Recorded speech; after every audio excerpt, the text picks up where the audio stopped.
más demostrando solidaridad con el pueblo palestino y su resistencia, porque yo creo que eso es muy importante resaltarlo, ¿no?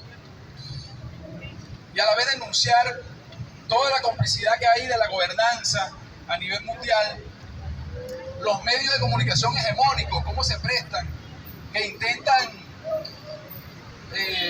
abriendo sus puertas, sus canales para los principales opinadores, que intentan nivelar las acciones y la resistencia del pueblo palestino con las acciones de una organización terrorista como el Estado israelí, que cuenta con la anuencia, apoyo, financiación, etcétera, de las principales potencias del mundo.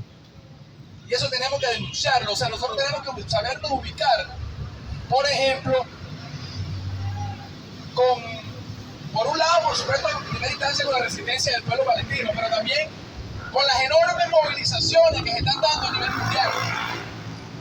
Hay que saber ver eso, o sea, hay que incluso ver algunos ejemplos históricos, porque a veces hay gente que nos pregunta, nos lo comenta. Sin la movilización a nivel mundial, sin la movilización internacional, no hubiese sido posible el triunfo de Vietnam en la guerra contra el invasor norteamericano en su momento, o incluso no hubiese sido posible el fin de la apartheid en países como Sudáfrica. Por eso es importante esta actividad que estamos haciendo, por eso es importante sumarnos a toda la movilización en defensa de la resistencia del pueblo palestino que se está desatando a nivel mundial. Y hay que convocar no solamente a los sectores políticos progresistas, de izquierda, humanistas, etcétera. Hay que comunicar a la amplia mayoría del mundo que ama la libertad. Los que amamos la libertad no podemos ser indiferentes ante esa barbaridad que se está llevando adelante contra el pueblo palestino. Por cierto que acá en Venezuela, porque al gobierno venezolano no lo podemos dejar indemne en todo este conflicto, ¿no? No solamente porque cada vez se acerca más a los Estados Unidos, sino incluso porque el gobierno venezolano, por lo menos a la amplia mayoría de la población y a la clase trabajadora en concreto, también nos está aplicando una especie de apartheid laboral. Porque como sabemos, en la política del gobierno de Nicolás Maduro nos ha quitado derechos, nos ha violentado, nos quitó salarios, nos quitó nuestras libertades sindicales, nos quitó las prestaciones. Y a ese mismo gobierno hay que emplazarlo y hay que exigirle, no solamente con menos que aborde el tema con menos discursos y con meros enunciativos. Hay que tomar políticas en concreto con respecto a eso. Por ejemplo, todo gobierno que se digne de estar a favor de la vida y de la libertad, como mínimo debe romper relaciones diplomáticas, políticas y de negocio con Estados Unidos de Norteamérica. Eso hay que decirlo.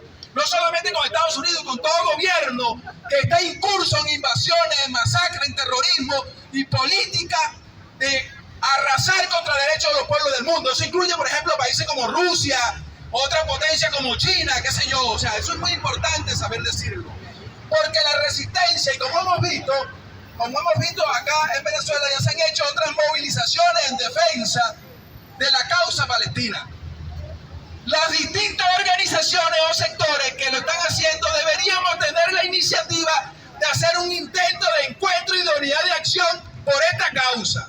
Por lo menos a nosotros nos parece, como Marea Socialista y siendo parte de la articulación que nos encontramos en el espacio en defensa de los derechos del pueblo.